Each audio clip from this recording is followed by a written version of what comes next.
Hi, എല്ലാവർക്കും syllabus അക്കാഡമിയിലേക്ക് സ്വാഗതം. Set English literature അതുപോലെ കേട്ടറ്റ് കാറ്റഗറി 3 ഇംഗ്ലീഷ് ലിറ്ററേച്ചറിലെ ഒരു റാപ്പിഡ് റിവിഷൻ ആണ് ഞാൻ ഉദ്ദേശിക്കുന്നത്. ലിറ്ററേച്ചറിലെ ഭാഗങ്ങളിൽ നിന്നുള്ള പെട്ടെന്ന് നമുക്ക് പരീക്ഷയ്ക്ക് വരാൻ സാധ്യതയുള്ള കുറച്ച് ക്വസ്റ്റ്യൻസ് ആണ്.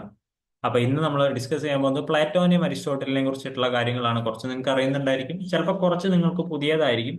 അപ്പൊ താല്പര്യമുള്ളവർക്ക് എന്തായാലും ഈ ക്ലാസ് മുഴുവനായിട്ട് കാണാം. നിങ്ങൾക്ക് സാധാരണയായിട്ട് ക്വസ്റ്റ്യൻസ് വരാറുള്ള ഏരിയയിൽ നിന്നും അതുപോലെ തന്നെ റിപ്പീറ്റഡ് ആയിട്ട് ചോദ്യം ചോദിച്ചിട്ടുള്ള ക്വസ്റ്റ്യൻസും ആണ് ഞാൻ എടുക്കാൻ ശ്രമിച്ചിട്ടുള്ളത്.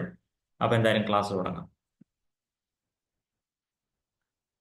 ഒന്നാമത്തെ ചോദ്യം തന്നെ മാച്ച് ദ ഫോളോയിങ് ആണ്. നോക്കൂ, ഇത് കണ്ടാൽ തന്നെ നിങ്ങൾക്ക് അറിയണം നിങ്ങളുടെ അറിവ് എവിടെ നിൽക്കുന്നു എന്നുള്ളത്. കാരണം പ്ലേറ്റോ, അരിസ്റ്റോട്ടിൽ എന്ന് പറയുന്നവരെ നമുക്ക് അറിയുന്നുണ്ടായിരിക്കും, പക്ഷെ അവരുടെ വർക്ക് ഇങ്ങനെ ഒരു കൺഫ്യൂസ്ഡ് ആയിട്ട് ചോദിക്കുമ്പോൾ എന്തായാലും നമ്മൾക്ക് തെറ്റിക്കാൻ അല്ലെങ്കിൽ ഒരു കൺഫ്യൂഷൻ വരാൻ വേണ്ടിയിട്ടുള്ള സാധ്യത കൂടുതലാണ്. അപ്പൊ നിങ്ങൾക്ക് നോക്കൂ ഏതൊക്കെയാണ് നിങ്ങൾക്ക് അറിയുന്നത് എന്നുള്ളത്. അതിനുശേഷം നമ്മൾക്ക് എന്തായാലും ഉത്തരം കണ്ടുപിടിക്കാം. തന്നിരിക്കുന്ന പേരുകൾ പ്ലേറ്റോ ഉണ്ട്, അരിസ്റ്റോട്ടിൽ ഉണ്ട്, എയ്സ്കിലസ് ഉണ്ട്, സോഫോക്ലിസ് ഉണ്ട്, യൂറിപ്പിഡിസ് ഉണ്ട്. പ്ലാറ്റോനെ അരിസ്റ്റോട്ടലിനെ നിങ്ങൾ കേട്ടിട്ടുണ്ടായിരിക്കും. ഏസ്കിലസ്, സോഫോക്ലിസ്, യൂറിപ്പിഡിസ് എന്ന് പറയുന്ന 3 ഗ്രീക്ക് ഡ്രാമാറ്റിസ്റ്റുകളെ നിങ്ങൾക്ക് അറിയില്ലെങ്കിൽ നിങ്ങൾ എന്തായാലും പരിചയപ്പെടണം. അന്നത്തെ ഏറ്റവും ഫേമസ് ആയിട്ടുള്ള ഗ്രീക്ക് ഡ്രാമകൾ എഴുതിയ ആൾക്കാരാണ് ഇവര്. അന്നത്തെ ഏറ്റവും ബെസ്റ്റ് നാടകങ്ങളായിട്ടുള്ള ഈഡിപ്പസ് റെക്സ്, ദ ബാക്കെ എന്ന് പറയുന്ന നാടകങ്ങളൊക്കെ ഇവരിലുള്ള ആൾക്കാരാണ് എഴുതിയിട്ടുള്ളത്. അപ്പോൾ ഗ്രീക്കിലെ ഗ്രേറ്റ് 3 ഡ്രാമാറ്റിസ്റ്റുകളാണ് ഇവർ. അപ്പൊ നമുക്ക് നോക്കാം ഏതൊക്കെയാ തന്നിട്ടുള്ള വർക്കുകളെന്ന്. നിങ്ങളുടെ മനസ്സിൽ ഇപ്പൊ തന്നെ മാച്ച് ദ ഫോളോയിങ്ങിലേക്ക് പോവുക.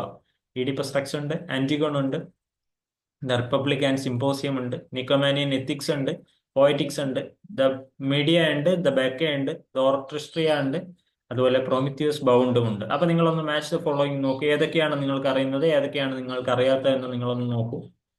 അതിനുശേഷം എന്തായാലും നമുക്ക് ഉത്തരങ്ങളിലേക്ക് പോവാം. ഏകദേശം ഒന്ന് രണ്ടെണ്ണം എന്തായാലും നിങ്ങൾക്ക് കിട്ടണം. പ്ലാറ്റോനും അരിസ്റ്റോട്ടലും നിങ്ങൾക്ക് നിർബന്ധമായിട്ടും കിട്ടിയിരിക്കണം. ബാക്കിയുള്ളവരെ നിങ്ങളിപ്പോൾ പഠിക്കുകയെങ്കിലും വേണം. നിങ്ങൾക്ക് എന്തായാലും ഈഡിപ്പസ് റെക്സും അതുപോലെ പ്രൊമിത്യൂസ് ബൗണ്ടൊക്കെ നിങ്ങൾക്ക് അറിയുന്നതായിരിക്കും. ബാക്കിയുള്ളതിനെയും കൂടെ നമ്മൾക്കൊന്ന് മനസ്സിലാക്കാൻ ശ്രമിക്കാം. അപ്പൊ ഏതൊക്കെയാണുള്ളത്? ഒന്ന് ബിയിലേക്ക് നമുക്ക് കണക്ട് ചെയ്യാം ഉത്തരം. പ്ലാറ്റോ ഏതൊക്കെ എഴുതിയിട്ടുള്ളത്? ദ റിപ്പബ്ലിക്, അദ്ദേഹത്തിന്റെ ഏറ്റവും പ്രശസ്തമായിട്ടുള്ള ബുക്കും അദ്ദേഹത്തിന് പ്രശസ്തമായിട്ടുള്ള ചില തിയറീസും പറഞ്ഞിട്ടുള്ളതാണ് ദ റിപ്പബ്ലിക്. അതുപോലെ സിമ്പോസിയം എന്നുള്ള വർക്കും പ്ലാറ്റോ ആണ് എഴുതിയിട്ടുള്ളത്. രണ്ടാമത്തേത് സിയിലേക്കാണ് കണക്ട് ചെയ്യേണ്ടത്. അരിസ്റ്റോട്ടിൽ ഏതൊക്കെ എഴുതിയിട്ടുള്ളത്? നിക്കോമേനിയൻ എത്തിക്സും അതുപോലെ പോയറ്റിക്സ് എന്ന് പറയുന്ന അദ്ദേഹത്തിന്റെ ഏറ്റവും പ്രശസ്തമായിട്ടുള്ള, നമ്മളെല്ലാം അദ്ദേഹത്തിന്റെ ഡ്രാമകളെ കുറിച്ചിട്ടുള്ള വ്യൂസും കൺസെപ്റ്റും എല്ലാം പഠിച്ചിട്ടുള്ള ബുക്കാണ് ഈ പോയറ്റിക്സ് എന്ന് പറയുന്നത്. അപ്പോൾ ഇത് രണ്ടും മാറരുത്, തെറ്റിക്കരുത്. റിപ്പബ്ലിക് എഴുതിയത് പ്ലാറ്റോ ആണ്, പോയറ്റിക്സ് എഴുതിയത് അരിസ്റ്റോട്ടിൽ ആണ്. അടുത്തത് ഏസ്കിലസ് എന്ന് പറയുന്ന പ്രശസ്ത ഗ്രീക്ക് ഡ്രാമാറ്റിസ്റ്റ്. അദ്ദേഹം എഴുതിയിരിക്കുന്നത് ഒറസ്ട്രിയ അതുപോലെ പ്രോമിത്യൂസ് ബൗണ്ട് എന്ന് പറയുന്ന പ്രശസ്തമായ 2 വർക്കാണ്. നിങ്ങൾക്ക് പ്രോമിത്യൂസിന്റെ കഥ അറിയുന്നുണ്ടായിരിക്കും. ആ, ഗ്രീക്ക് ദേവനായിട്ടുള്ള സിയോസിൽ നിന്ന് തീ അല്ലെങ്കിൽ ഫയർ മോഷ്ടിച്ചു കൊണ്ടുവന്ന് നമ്മളുടെ ഭൂമിക്ക് കൊടുത്തിട്ടുള്ള ആൾക്കാർക്ക് കൊടുത്ത ഒരാളാണ് പ്രോമിത്യൂസ് എന്ന് പറയുന്നത്. അതിന്റെ ശാപമായിട്ട് അദ്ദേഹത്തിന് മരിക്കുന്നത് വരെ, എന്ന് മരിക്കുമെന്നറിയില്ല, മരിക്കുന്നത് വരെ കഴുകന്മാര് ആ, തൊലിയിൽ കൊത്തി ഇറച്ചി എടുക്കുന്ന അല്ലെങ്കിൽ ഫ്ലഷ് എടുക്കുന്ന ഒരു കഥയാണ് നമ്മൾ കേട്ടിട്ടുള്ളത്. അപ്പൊ ആ ഒരു മിത്താണ് അവിടെ പറയുന്നത്. അത് പറയുന്നത് ഏസ്കിലസ് ആണ്. അടുത്തത് സോഫോക്ലിസ് ആണ്. സോഫോക്ലിസിലേക്ക് വരുമ്പോഴേക്കും ഈഡിപ്പസ് റെക്സ് എന്ന് പറയുന്ന ഏറ്റവും പ്രശസ്തമായിട്ടുള്ള ഈഡിപ്പസിന്റെ കഥ നമുക്ക് അറിയുന്നുണ്ടായിരിക്കും. അച്ഛനെ കൊന്ന് അമ്മയെ വിവാഹം കഴിക്കേണ്ടി വരുന്ന യുവാവിന്റെ കഥ. ഓക്കെ, പിന്നീട് എന്തുണ്ടാവുന്നു? അതുപോലെ തന്നെ അതിന്റെ തുടർച്ചയായിട്ടുള്ള ആന്റിഗോൺ എന്ന് പറയുന്ന ഡ്രാമ, അതിന്റെ മൂന്നാമത്തെ ഒരു പാർട്ടും കൂടി ഉണ്ട്. നിങ്ങളുടെ പേര് നിങ്ങൾ കണ്ടെത്തണം. ഓക്കെ, അതൊരു 3 വർക്ക് ട്രിലോളജിയാണ് സോഫോക്ലിസ് എഴുതിയിട്ടുള്ള. മൂന്നാമത്തെ വർക്ക് ഏതാണെന്ന് നിങ്ങൾ കണ്ടെത്തുക. സെറ്റിനൊക്കെ പഠിക്കുന്നവർ കുറച്ചും കൂടെ ഡീപ്പായിട്ട് പഠിക്കണം. ഓക്കെ, ഇനി അടുത്തത് യൂറിപ്പിഡിസ് ആണ്. ഏതാണ് ബാക്കിയുള്ളത്? ദ മീഡിയ ആൻഡ് ദ ബക്കെ എന്ന് പറയുന്ന 2 വർക്കുകളാണ്. ഇതിന്റെ പ്രൊനൗൺസിയേഷൻ ഒക്കെ ചിലപ്പോൾ വ്യത്യാസം ഉണ്ടായിരിക്കും, കാരണം ഗ്രീക്ക് വർക്കുകളാണ്. അതിന് ഇംഗ്ലീഷുകാർ ഒരു തരത്തിൽ പ്രൊനൗൺസ് ചെയ്യും, അത് കഴിഞ്ഞിട്ടാണ് ഇന്ത്യയിലുള്ള നമ്മളായിട്ടുള്ള മലയാളികൾ വരുന്നത്. അപ്പോൾ പ്രൊനൗൺസിയേഷൻ ഒക്കെ ചിലപ്പോൾ വ്യത്യാസങ്ങൾ വന്നേക്കാം. എന്നിരുന്നാലും ആ വർക്ക് ഏതാണെന്ന് കൃത്യമായി പഠിക്കുക. അടുത്തത് നോക്കൂ, ക്ലാസിസ്റ്റുകളെ നമുക്കറിയാം. എന്താണ് അവരുടെ വാല്യൂസ് എന്ന് നമുക്കറിയാം. അവരെന്താണ് ഉദ്ദേശിച്ചത്? ക്ലാസിക്കൽ ആയിട്ടുള്ള വർക്കുകളെ ഡിപ്പെൻഡ് ചെയ്തുകൊണ്ട് അവരുടെ വർക്കുകളും അവരുടെ ക്രിറ്റിസിസവും പറയുന്ന ആൾക്കാരാണ് ആര്? ഒരു ലീനിയേജ്, ഒരു ഹൈറാർക്കി അല്ലെങ്കിൽ ഒരു തുടർച്ചയായ വംശമാണ് എന്ന് നമുക്ക് വേണമെങ്കിൽ പറയാം. ആരെ? ക്ലാസിസ്റ്റുകൾ. അപ്പൊ ഈ പറയുന്ന റൈറ്റേഴ്സിൽ ആരാണ് ഇംഗ്ലീഷ് ലിറ്ററേച്ചറിൽ ക്ലാസിസിസ്റ്റ് അല്ലാത്തത് എന്നാണ് ചോദിക്കുന്നത്. അതായത് ക്ലാസിസിസ്റ്റുകളുടെ പാരമ്പര്യത്തിൽ ഇല്ലാത്തത് ആരാണ് എന്നാണ് ചോദിക്കുന്നത്. ഒന്ന് ആരാണ്? അപ്പൊ നിങ്ങൾ കണ്ടെത്തണം. നോട്ട് എന്ന വാക്കാണ് പറഞ്ഞിട്ടുള്ളത്. നോട്ട് എ ക്ലാസിസിസ്റ്റ് എന്നാണ് ചോദിച്ചിരിക്കുന്നത്. ഒന്ന് ജോൺ ഡ്രൈഡൻ ഉണ്ട്, അലക്സാണ്ടർ പോപ്പ് ഉണ്ട്, സാമുവൽ ജോൺസൺ ഉണ്ട്, പിന്നെ വില്യം ബ്ലേക്ക് ഉണ്ട്. നിങ്ങൾക്ക് ആ കാലഘട്ടം ആലോചിച്ചാൽ തന്നെ അറിയാം എന്താണ് നിയോ ക്ലാസിക്കൽ ഏജ്. ആ ഏജിൽ ആരൊക്കെ വന്നു എന്നുള്ള കാര്യം ആലോചിച്ചാൽ നിങ്ങൾക്ക് മനസ്സിലാവും. അതുപോലെ അത് മനസ്സിലായാൽ തന്നെ നിങ്ങൾക്ക് അതിൽ ഉത്തരം ഏതല്ല എന്നും കൂടെ പറയാൻ പറ്റും. നമുക്ക് നോക്കാം ആരാണെന്ന്. വില്യം ബ്ലേക്ക് ആണ്. എന്തുകൊണ്ട് വില്യം ബ്ലേക്ക് ക്ലാസിസിസ്റ്റ് അല്ല? അദ്ദേഹത്തിന്റെ രചനകളിലും അദ്ദേഹത്തിന്റെ രീതികളിലും അദ്ദേഹം കൂടുതലും പിന്തുടർന്നത് റൊമാൻറ്റിക് പോയട്രി ആയിരുന്നു എന്ന് നമുക്ക് മനസ്സിലാക്കണം. ഓക്കെ, റൊമാൻറ്റിസിസത്തിന്റെ ഒരു വക്താവായിരുന്നു ആര്? William Blake. അല്ലാതെ ക്ലാസിസിസ്റ്റ് ആയിട്ടുള്ള മൂല്യങ്ങളിലല്ല വില്യം ബ്ലേക്ക് വന്നിട്ടുള്ളത്. അടുത്തത് നോക്കാം. Which time is closely associated with Plato's philosophy? പ്ലേറ്റോന്റെ ഫിലോസഫിയിൽ ഏറ്റവും കൂടുതൽ അടുത്ത് നിൽക്കുന്ന ഒരു വാക്ക് ഇതിൽ ഏതാണ്, അല്ലെങ്കിൽ ഒരു ടേം ഏതാണ്? ഒന്ന്, വിർച്വ എത്തിക്സ് ആണോ, തിയറി ഓഫ് ഫോംസ് ആണോ, ഗോൾഡൻ മീൻ ആണോ, എംപിരിസിസം ആണോ? ഇത് കാണുമ്പോൾ ഈ ഒരു ചോദ്യത്തിന് ഉത്തരം പറയാൻ പറ്റി കഴിഞ്ഞാൽ നിങ്ങൾക്ക് 2 ചോദ്യം അല്ലെങ്കിൽ 3 ചോദ്യത്തിനുള്ള ഉത്തരങ്ങൾ ഇവിടെ കിട്ടുന്നതാണ്. പ്രത്യേകിച്ച് ഒരു സെറ്റിലേക്കൊക്കെ പോകുമ്പോൾ ഇതൊക്കെ ഇമ്പോർട്ടന്റ് ആയിട്ട് കാണാറുണ്ട്, പ്ലാറ്റോന്റെ ഫിലോസഫി ഒക്കെ. ഓക്കെ, ഇതിൽ ഏതാണ് ഉത്തരം വരുന്നത്? തിയറി ഓഫ് ഫോംസ്, അല്ലെങ്കിൽ അത് അറിയപ്പെടുന്ന വേറൊരു ഫോം ആയിട്ടുള്ള തിയറി ഓഫ് ഐഡിയാസ് ആണ് ഇതിൽ പ്ലേറ്റോന്റെ ഫിലോസഫി ആയിട്ട് ചേർന്ന് നിൽക്കുന്നത്. അദ്ദേഹത്തിന്റെ ഫിലോസഫിയാണ് തിയറി ഓഫ് ഫോംസ് എന്ന് പറയുന്നത്, അല്ലെങ്കിൽ തിയറി ഓഫ് ഐഡിയാസ് എന്ന് പറയുന്നത്. നമ്മൾ ഈ മിമിസിസ് ഒക്കെ കേട്ടിട്ടുണ്ടായിരിക്കും. അതിന്റെ ഒരു തുടക്ക കാലത്തിലേക്കുള്ള ഒരു തിയറിയാണ്, ഐഡിയാസിനെ കുറിച്ച് പറയുന്നതാണ് അദ്ദേഹത്തിന്റെ ഈ തിയറി. അതുപോലെ ഇനി ഒരു ചോദ്യം കൂടെ ചോദിക്കാം. ഈ ഗോൾഡൻ മീൻ എന്ന് പറയുന്നത് ആരുടെയാണ്? അത് നിങ്ങൾ കണ്ടെത്തണം. അത് അരിസ്റ്റോട്ടലിന്റെ ആണോ പ്ലാറ്റോന്റെ ആണോ എന്ന് നിങ്ങൾ കണ്ടെത്തുക. ഗോൾഡൻ മീൻ എന്ന് പറയുന്നത് ആരാണ് പറഞ്ഞത്, എന്താണ് അതിന്റെ അർത്ഥം എന്ന് നിങ്ങൾ കണ്ടെത്തണം. അതും ഒരു ചോദ്യമായിട്ട് വരാൻ സാധ്യതയുണ്ട്. അടുത്തത്, which school of thought did Plato form? Plato അന്നത്തെ കാലത്ത് ഗ്രീക്കിൽ ഉണ്ടാക്കിയ അക്കാഡമി ഏതാണ്? അദ്ദേഹം ഉണ്ടാക്കിയ സ്കൂൾ ഏതാണ്? അല്ലെങ്കിൽ കണ്ടെത്തിയ അദ്ദേഹത്തിന്റെ ഫിലോസഫി പഠിപ്പിച്ചു കൊടുക്കാൻ ഉണ്ടാക്കിയ ഒരു ഫോം എന്താണ്? ആ സ്കൂളിന്റെ പേരെന്താണെന്നാണ് ചോദിക്കുന്നത്. ഒന്ന്, ദ ലിസിയം ആണോ, ദ അക്കാഡമി ആണോ, ദ സ്റ്റോ ആണോ, ദ ഗാർഡൻ ആണോ? ഇതിൽ ഏതാണ് പ്ലേറ്റോന്റെ അക്കാഡമിയുടെ പേര് എന്നുള്ളതാണ്. ഓക്കെ, ഇതിൽ ഈ ഒരു ചോദ്യത്തിന് നിങ്ങൾക്ക് ഉത്തരം കണ്ടെത്തുകയാണെങ്കിൽ വേറെ ഒരു ചോദ്യത്തിന്റെയും കൂടെ ഉത്തരം ഇതിൽ നിന്ന് നിങ്ങൾക്ക് കണ്ടെത്തി പോകാൻ പറ്റും. ഏതാണ് പ്ലേറ്റോന്റെ സ്കൂൾ എന്നാണ് നിങ്ങൾ ഉദ്ദേശിക്കുന്നത്? ദ അക്കാഡമിയാണ് അദ്ദേഹം നിർമ്മിച്ചിട്ടുള്ള അദ്ദേഹത്തിന്റെ സ്കൂൾ ഓഫ് തോട്ട് പ്രൊപ്പൗണ്ട് ചെയ്യാൻ വേണ്ടിയിട്ടുള്ള അക്കാഡമി എന്ന് പറയുന്നത്. ദ അക്കാഡമി എന്ന് തന്നെയാണ് അദ്ദേഹത്തിന്റെ അക്കാഡമിയുടെ പേര്. അപ്പൊ ലിസിയം ആരുടെയാണ്? ലിസിയം അരിസ്റ്റോട്ടലിന്റെ സ്കൂളിന്റെ പേരാണ്, അല്ലെങ്കിൽ അക്കാഡമിയുടെ പേരാണ്. ഓക്കെ, അടുത്ത് നോക്കാം. കേവ് അലഗറി ആരാണ് പറഞ്ഞിട്ടുള്ളത്? Is proposed by. ആരാണ് കേവ് അലഗറി പറഞ്ഞിട്ടുള്ളത് അരിസ്റ്റോട്ടിൽ ആണോ, പ്ലേറ്റോ ആണോ, ഷേക്സ്പിയർ ആണോ, റൈസ് ആണോ? ഇത് വളരെ ഇമ്പോർട്ടന്റ് ആയിട്ടുള്ള ചോദ്യമാണ്. ഇത് ഏറ്റവും മികച്ച ഒരു ഫിലോസഫി ആയിട്ട് ഇന്നും നിലനിൽക്കുന്നതാണ്. ആരുടെയാണിത്? കേവ് അലഗറി ആരാണ് പറഞ്ഞത്? അതെന്താണെന്ന് നിങ്ങൾക്ക് അറിയുന്നുണ്ടായിരിക്കും അല്ലെ? കുറെ ആൾക്കാരെ ജീവിതകാലം, അതായത് ജനിക്കുന്നത് തൊട്ട് ഒരു ഗുഹയിൽ അടച്ചിടുകയാണ്. അപ്പൊ അവർക്ക് പുറത്ത് എന്ത് നടക്കുന്നു എന്നറിയില്ല. നമ്മളുടെ ഗുരു എന്ന് പറയുന്ന മലയാളം സിനിമ നിങ്ങൾ കണ്ടിട്ടുണ്ടായിരിക്കും, മോഹൻലാലിന്റെ. അതേപോലെ അവർക്ക് അതിൽ വേറൊരു തരത്തിൽ ഇവരെയൊക്കെ ചെയിൻ ഓഫ് ഐഡിയാസ് ആയിട്ട്, അപ്പോൾ ഈ മനുഷ്യർക്ക് ആർക്കും പുറത്തെന്താ നടക്കുന്നത് എന്ന് അറിയുന്നില്ല. അവരൊക്കെ ഒരു ഗുഹയുടെ ഉള്ളിൽ ഇരുന്ന്, നമ്മളുടെ ഇന്ന കാലത്ത് നമ്മൾ ഈ സോഷ്യൽ മീഡിയ ഉപയോഗിച്ച് പുറത്തിറങ്ങാതെ, നാട്ടുകാരോട് സംസാരിക്കാതെ, ലോകത്തിൽ സമൂഹത്തിൽ എന്തുണ്ടാവുന്നു എന്നറിയാൻ നമ്മൾ കഴിയുന്ന ഒരു ജീവിതമുണ്ട്. അത് തന്നെയാണ് കേവ് അലഗറിയുടെ ഒരു അർത്ഥം എന്ന് പറയുന്നത്. ആൾക്കാരെ എല്ലാം ഒരു ഗുഹയിൽ അടച്ചിട്ടിരിക്കുകയാണ്, ചെയിൻ ചെയ്ത് വെച്ചിരിക്കുകയാണ്, ചെയിൻ്റെ ചങ്ങലകൾ ഇട്ടിട്ട്. അപ്പൊ അവർക്ക് പുറത്ത് എന്ത് നടക്കുന്നു എന്ന് അറിയുന്നില്ല. ഒരു ദിവസം ഒരാൾ പുറത്തിറങ്ങി ലോകങ്ങളെയും അല്ലെങ്കിൽ സൂര്യനെയും വെള്ളത്തിനെയും എല്ലാം, അതായത് സത്യങ്ങളെ മനസ്സിലാക്കിയിട്ട് തിരിച്ചു വന്ന് ഇവരോട് പറയുമ്പോൾ, ഗുരു എന്ന് പറയുന്ന സിനിമയിലെ പോലെ, അല്ലെങ്കിൽ ദ ട്രൂമാൻ ഷോ എന്ന് പറയുന്ന ജിം കാരിയുടെ ഒരു ഇംഗ്ലീഷ് സിനിമയുണ്ട്, അത് കണ്ടാലും മതി. അതും ഇങ്ങനെ തന്നെയാണ് നടക്കുന്നത്. അപ്പോൾ അതിലുള്ള പോലെ തിരിച്ചു വന്ന് സത്യം ഇതാണ് എന്ന് ഈ ഗുഹയിലുള്ള ആൾക്കാരോട് പറയുമ്പോൾ അവർ പറയാണ് ഇതൊന്നുമല്ല സത്യം. ഇതാണ് കേവ് അലഗറി. അതായത് സത്യം ആരും വിശ്വസിക്കുന്നില്ല, എല്ലാവരും വേറൊരു ലോകത്താണ് ഉള്ളത്. നിഴലുകൾ കൊണ്ട് ആണ് ഇവരെല്ലാം മനസ്സിലാക്കുന്നത്. അപ്പൊ അതാണ് കേവ് അലഗറി. ഇത് ആരാണ് പറഞ്ഞിട്ടുള്ളതെന്നാണ് ചോദ്യം. പ്ലേറ്റോ ആണ് പറഞ്ഞിട്ടുള്ളത്. കേവ് അലഗറി പ്ലേറ്റോന്റെ ആണ്. ഇനി ഇത് ഏത് ബുക്കിലാണ് ഉള്ളത്?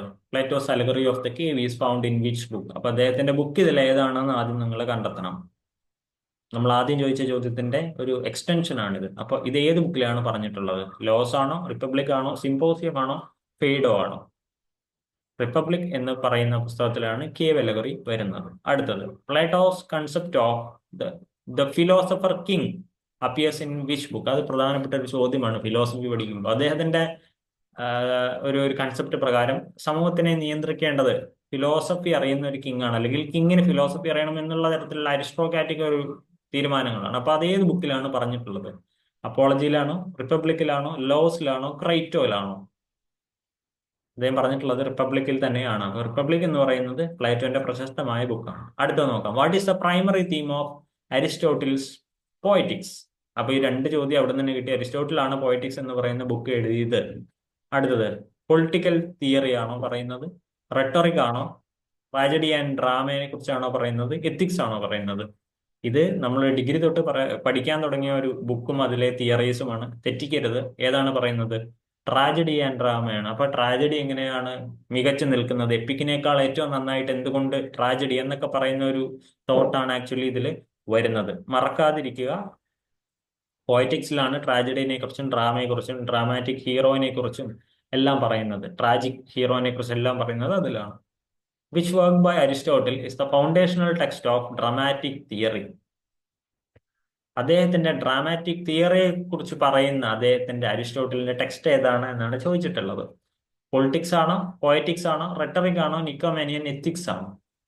ഇത് വളരെ എളുപ്പമുള്ള ചോദ്യമാണ്, ഡയറക്റ്റ് പോവാം. പോയറ്റിക്സ് ആണ് അദ്ദേഹത്തിന്റെ വർക്ക് എന്ന് പറയുന്നത്. അടുത്തത്, what term did Aristotle use for A tragedies emotional effect of purgation or purification? അതായത് അരിസ്റ്റോട്ടിൽ പറയുന്നുണ്ട്, ഒരു ട്രാജിക് ഡ്രാമ കണ്ടു കഴിഞ്ഞാൽ, അല്ലെങ്കിൽ നമ്മളിപ്പോ സിനിമ കാണുകയാണെന്നിരിക്കട്ടെ, അങ്ങനെ ഒരു നല്ല സിനിമ കണ്ട് അവസാനം നമ്മൾ കരഞ്ഞിട്ടാണ് എഴുന്നേറ്റ് പോകുന്നതെങ്കിൽ അപ്പൊ നമ്മളുടെ മനസ്സിലുള്ള വലിയ വലിയ ദുഃഖങ്ങളൊക്കെ അത് കരഞ്ഞു തീർക്കുകയാണ് ചെയ്യുന്നത്. ചിലപ്പോൾ നമ്മളുടേതായിട്ടുള്ള ഇമോഷൻ ആയിരിക്കും അവിടെ പർഗേറ്റ് ചെയ്ത് പോകുന്നത്. പർഗേഷൻ ഓഫ് ഇമോഷനൊക്കെ പുറത്തേക്ക് വരികയാണ്. ഈ വാക്കിന് എന്താണ് അരിസ്റ്റോട്ടിൽ വിളിക്കുന്നത് എന്നാണ് ചോദിക്കുന്നത്. അമേർഷ്യയാണോ, കഥാർസിസ് ആണോ, മിമിസിസ് ആണോ, പാത്തോസ് ആണോ? അറിയുന്ന ചോദ്യമായിരിക്കാം, എളുപ്പമുള്ള ചോദ്യമാണ്. എന്താണ്? കഥാർസിസ് ആണ് ഇവിടെ വരുന്ന ഉത്തരം എന്ന് പറയുന്നത്. ഓക്കെ, പർഗേഷൻ ഓഫ് ഇമോഷൻ അരിസ്റ്റോട്ടിലിന്റെ ആണ്, അതിനെ വിളിക്കുന്നതാണ് കഥാർസിസ് എന്ന് പറയുന്നത്. ഇനി Aristotle considers which element as the soul of tragedy? ഇത് കുറെ പ്രാവശ്യം ചോദിച്ചു കണ്ടിട്ടുള്ളതാണ്. അരിസ്റ്റോട്ടിലിന്റെ കൺസിഡറേഷനിൽ സോൾ ഓഫ് ട്രാജഡി, അതായത് ഒരു ട്രാജിക് ഡ്രാമയുടെ സോൾ എന്ന് പറയുന്നത് എന്താണ്? പ്ലോട്ട് ആണോ, ക്യാരക്ടർ ആണോ, തോട്ട് ആണോ, ഡിക്ഷൻ ആണോ? ഒരു സംശയവും വേണ്ട, ഏതാണ്? പ്ലോട്ട് ആണ്. മാറരുത്. ഒരു പ്ലോട്ട് ഇല്ലാതെ ഒരു സിനിമയും ഒരു നാടകവും ജയിക്കുകയില്ല. അതാണ് അപ്പോൾ ട്രാജഡിയുടെ സോൾ എന്ന് പറയുന്നത്. അടുത്തത്, what time does Aristotle use to describe a character's error or tragic flaw? ഇതൊരു ഇമ്പോർട്ടൻ്റ് ആണ്, നമുക്ക് എപ്പോഴും മാറുന്നതാണ് ഇനി വരുന്ന കുറച്ച് വാക്കുകൾ എന്ന് പറയുന്നത്. ക്യാരക്ടറിന്റെ ഒരു ട്രാജിക് ഫ്ലോയെ പറ്റിയിട്ട് ഏത് വാക്കാണ് അരിസ്റ്റോട്ടിൽ ഉപയോഗിക്കുന്നത്? നിങ്ങൾ പോയറ്റിക്സ് പഠിക്കുമ്പോൾ പഠിച്ചിട്ടുണ്ടായിരിക്കും.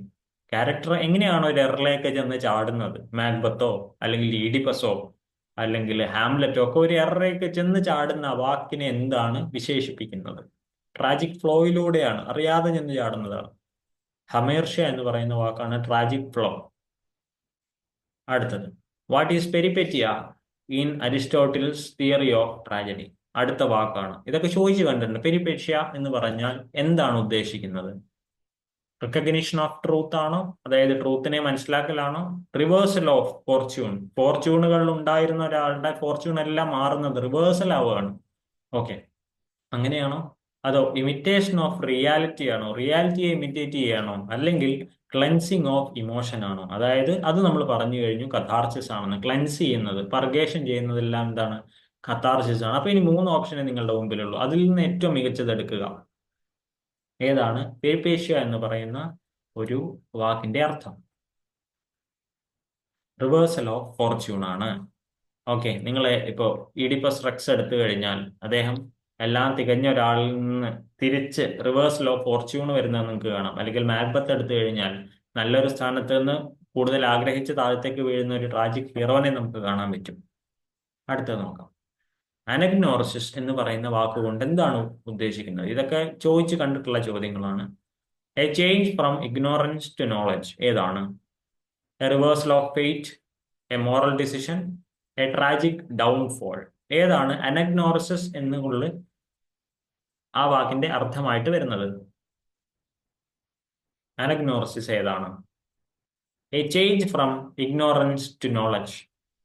ഈഡിപ്പസ് റെക്സ് എടുത്തു കഴിഞ്ഞാൽ ഇഗ്നോറന്റ് ആയിരുന്നു ഈഡിപ്പസ് എന്ന് പറയുന്ന ആള്. അദ്ദേഹത്തിന്റെ അന്വേഷണ ത്വര കൊണ്ട്, അതായത് സത്യം കണ്ടുപിടിക്കണം എന്നുള്ള ഒരു ഭയങ്കരമായ ആഗ്രഹം കൊണ്ടാണ് അദ്ദേഹം ഇതെല്ലാം അന്വേഷിച്ചു പോകുന്നതും അദ്ദേഹത്തിന് തന്നെ അത് വിനയായിട്ട് മാറുന്നതും അല്ലെ.